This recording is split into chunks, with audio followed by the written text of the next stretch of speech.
معلتي سماعتات أملكيتو ببيرو سلام ጸጥታን ክልል ትግራይ ዝተዋሃበ ዕላው መግለጺ ህዝቢ ትግራይ መሰረት ስልጣንን ዋልታ ሃገርን ብምዃን ካብቶም ኣብ ሓደ እዋን ኣብ ዝለዓለ ጸፍሒ ስልጣን በጺሖም ዝነበሩ ህዝብታት ዓለምና ሓደ እዩ ኢትዮጵያ ናተ ኢላብ መድረኽ ዓለም ትኾርዐሎም ዝድህሰሱን ዘይድህሰሱን ክብርታት ሓዊሱ ስርዓተ መንግስቲ ምሕደራን ንግድን ዘምሃረን መሰረት ዝኾነን ህዝቢ እዩ ካብቶም ንመዋላት ዝሳገር ጠበብ ዘውረሱን ወለዶታት ዝተቐባበሎም ሓድግታት ዝወነኑን ውሕዳት ህዝብታት እውን ሓደ እዩ ኣብ ነዊሕ ታሪኹ ሓያልን ገዚፍን ዓቕሚ ዝነበሮ ሰራዊት ሃኒጹ ፍሉጣት ፖለቲካውን ወታደራውን መራሕቲ ዘፍረየ ብተደጋጋሚ ንናይ ውሽጥን ናይ ደገን ወረርቲ ጸላቱ ጽንዓት ተዋጊኡ ዝመከተ ከም ህዝቢ መንነቱ ታሪኹ ባህሉ ልምድታት እምነታቱ ቋንቁ ቅርስታቱን ዓቂቡን ኣሽሓት ዓመታት ዝተጓዓዘ ወረጃ ህዝቢ እዩ እዚ ህዝቢ ካብ ጥንቲ ጀሚሩ ክጎብጦን ዝመጽእ ሓይሊ ፈጺሙ ዘይምብርከኽ ኣይግዛእን ባህላይነት መፍለይ ባህሪኡ ዝኾነ ህዝቢ እዩ መንግስታቱ ተባሂሎም በብእዋኑ ኣብ ስልጣን ዝተኾየጡ ነውራማት ብተደጋጋሚ በይንቶምን ምስ ባዕድን ተሻሪኾም ዝተፈላለዩ ጥፋታት እናፈጸሙሉ እውን እንተኾነ ሃገረይ ንዝብል ዓዲ ኣሕሊፉ ኣይሃበን እኳ ደኣስ ንበይኑ ይኹን ምስ ካልኦት ኣሓት ህዝብታት ብምዃን ፊት ንፊት እናተዋደቐ መዘና ኣልቦ ጅግንነትን ኣዝዩ ከቢድ መስዋዕትነትን ከፊሉ ሃገር ዝከላኸል ሕልፊ ዋጋ ከፊሉ ሕልፊ ዘይሓትት ንኹሎም ህዝብታት ማዕረ ሓበራዊ ረብሓ ክረጋገጽ ዝሙግት ንመትከል ፍትሕን ርትዕን ጠጠው ኢሉ ዝተቓለሰ ሓቀኛ ህዝቢ እዩ ንጽኑዕ ብሔራዊ ሓድነት ዝሕብን ብሔራዊ መንነት ክብርን ግደ ሕሉፍ ታሪኽን ወሳኒ እዩ በብመዋሉ ዝነበሩ ወለደታት ኣሰር ቀዳሞት ኣየታቱ እናሰዓበን ዘጋጠምዎ ፈተን ጸገማት እናበድህን ዝበለጸ ታሪኽ እናሰርሐ ክጓዓዝ መሰረት ኮይኑ ኣገልጊልዎ እዩ ውሉላት ክብርታቱ ክዕቀብ ባህሊ ምክኣል ከማዕብል ህልውናው ኣብ ሒሱ ግዛኣታዊ ሓድነቱ ዝሓለወ ክኸውን ልዑል ኣበርክቶ ገይሩሉ እዩ ህዝቢ ትግራይ ውድቀት ኣብ ዘጋጠሞ ግዜ ካብ ዝነበሮ ክብርን ብረኸን ንቁልቁል እናተሓንበበ ወሪዱ ነንባዕሉ ናይ ምክኣል ክብርታቱ ኣብ ዝተጎድኣሉ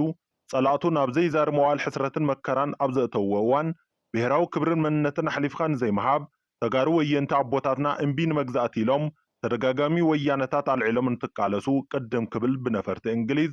ጽንሕ ኢሉ ድማ ብኩለ መዳያዊ ድጋፍን ዓቕምን ሶቪየት ሕብረትን ሎሚ ድማ ብዙሓት ዓድታት ዝተሓወሶ ልፍንታዊ ጽንተታዊ ወራራትን እዞም ወራራት ዘስዕቦም ዕንወታትን ተሸኪሙ ስኑ ነኺሱ ተቓሊሱን ዓለም ዘገረመ ዓወታት ዝተጎናጸፈ ህዝቢ እዩ ኣብ መዋል ቃልሲ ህዝቢ ትግራይ ዝስካሕክሕ ጅምላ ጨፍጫፍ ካብ ውሽጢ ዝተኻየደሎም መዓልትታት 15 ሰነ መዓልቲ ሰማዕታት ትግራይ እዩ ናይ ሎሚ መበል 37 ዓመት ኣብ ልዕሊ ካብ ዝተፈላለዩ ከባብታት ትግራይ ንዕዳጋ ዝተኣኻኸቡን ነበርትን ህዝቢ ሓውዜንን ብነፈርቲ ፋሽስታዊ ስርዓት ደርጊ ዝተኻየደ ኣዝዩ ዘስካሕክሕን ግፍዓውን ጨፍጫፍ ምኽንያት ብምግባር ኣብ ኩሉ ቦታታት ምዕራፋትን ቃልሲ ህዝቢ ትግራይ ዝተኸፈለ ከቢድ መስዋዕትነት ንምዝካር ዝኽበር ክቡር በዓል እዩ እንተኾነ ግና ሰማዕታትና ንዝክሮም ኣብ ዓመት ሓደ ግዜ ኣይኮነን ክኸውን እውን ኣይግባእን ዝኽሪ ጀጋኑና ንጻት እውን ዘይንርስዖ ኩሉ ግዜ ኣብ ህልናና ዘሎ ዝነብርን ኣካል ኩርዓትናን ሓበንን ተቐለስቲ እዩ ሕድሪ ሰማዕታትና ኣብ ሕድሕድ ምፍጻም ልኡኽናን ዕለታዊ ተግባራትናን ሞተር ኮይኑ ዘንቀሳቕሰና ሞራልን ሓቦን ኣስኒቑ ናብ ዓመት ዝመርሐና ዘይስገሩ ዝመስሉ ፈተናታት ብጽዓት ክንሰግር ኣብ ዕላማና ወይ ከፈተኽ ከይንብል ዝሕግዘና ህዝብና ክነቕድም ኣንፈት ከይንስሕት ዝገርሓና ተኣምራዊ ሓይሊ ክንፈጠር ዘኽእለና ዘተኣማምን ዓቕምና እዩ ህዝብና ነቲ ንዘመናት ብተደጋጋሚ ኣብ ልዕልዩ እናተኻየደሉ ጸንሐ ዕላው ናይ ጥፋት ኣዋጅን ተግባርን ብጽንዓት ተቓሊጹ ሰፍ ዘይብል መስዋዕትነት ከፊሉ ውጥን ጸላእቱ ዓጊቱ ህልውንኡ ኣረጋጊጹ እዩ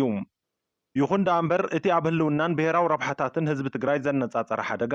ሕዚ እውን ኣብ ቅድሜና ተገቲሩ ዘሎ ከቢድ እዋናዊ ሓደጋና ብምዃኑ ቀጻሊ ብርቱዕ ህዝባዊ ቃልስን ዱልዱል ብሔራዊ ሓድነትን ተቓላሳይ ህዝብናን ሰራዊትናን ዝጠልብ እዩ ጆጋንና ምእንተ ህዝባዊ ዕላማ ክብርቲ ህይወቶም እንትህቡ ዝወደቕሉ ዕላማ ብሽትኡ ከም ዝበጽሕ እቲ ዘይተመልአ ብህይወት ዝተረፈና ብጾቶም ከም እንምልኦ ተኣማሚኖም ድሕሪ ሕዚ ኩነታት ክንዲ ዝኸበደ ይኽበድ ሕድርና ከይትዕብሩ ዝብል ግልፂ ናይ ሓደራ መልእኽቲ ኣመሓላሊፉልና እዮም መስዋዕት ከፊሎም ከም ሰራዊት ትግራይ መዓልቲ ሰማዕታት እንትነኽብር ሎሚ እውን ከም ትማሊ ህዝባዊ ዕላማና ንምዕዋት ሕድሪ ሰማዕታትና ንምኽባርን ዘለና ጭቡጥ ድልውነትን ውፉይነትን ኣቦቱ ከም ዘሎ ብምርግጋጽ እዩ እዚ ዕለት እንትንዝክር ልዕሊ ኩሉን ቅድሚ ኩሉን ውሽጣዊ ኩነታት ትግራይን ከባቢናን ብዕምቆት ተረዲእና ውሽጣዊ ጸገማትና ኣብ ውሽጥና ብባዕልና ክባር ህይወት ደቂ ሰባት ብምዕቃብ ዘየድሊ ዋጋ ህይወት ከይከሰርና ብሰላሙ መንገዲ ምፍታሕ ከም እንኽእል ብምትእምማን እዩ ከም ቀደምና ውሽጣዊ ሓድነትናን ጽንዓት ዕላማናን ብምጥንኻር حدر جغانونا بشتو نمبصح كم الربارب قالنا بمحداس كخون يقبام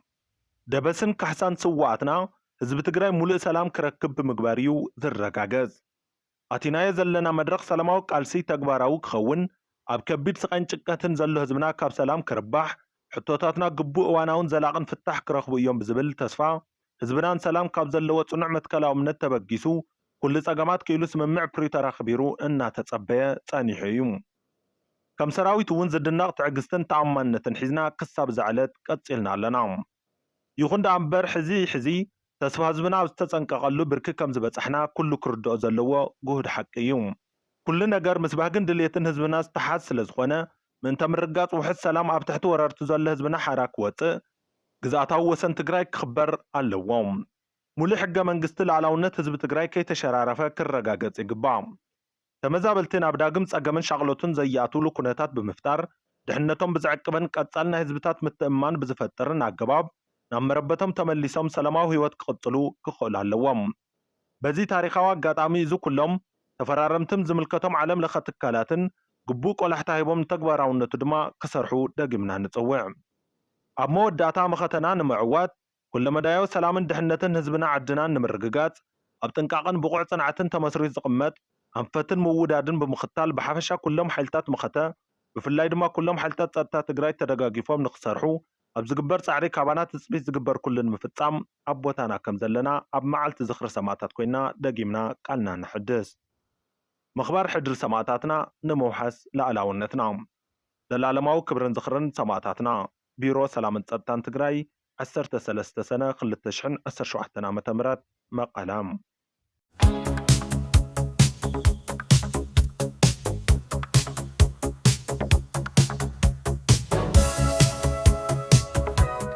Senat Kassian.